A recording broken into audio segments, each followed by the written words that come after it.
Infidelity can shake the very foundations of a marriage. It's a painful experience that leaves deep scars. Open communication is the first step towards healing. Honest conversations can help rebuild trust. Professional counseling can provide guidance and support. Therapy can help navigate the emotional turmoil. Acknowledging feelings is crucial for emotional healing.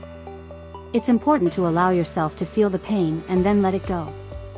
Addressing underlying issues can prevent future infidelity. Understanding what led to the betrayal can help in healing. Setting clear boundaries can help rebuild trust and security.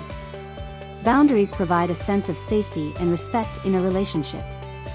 Forgiveness is a process that takes time and patience. Forgiveness can lead to healing and a stronger bond. Rebuilding trust requires consistent effort and commitment. With trust, love can bloom again in a relationship. Overcoming infidelity is a journey of healing, understanding, and love. With patience and effort, a stronger, healthier relationship can be rebuilt.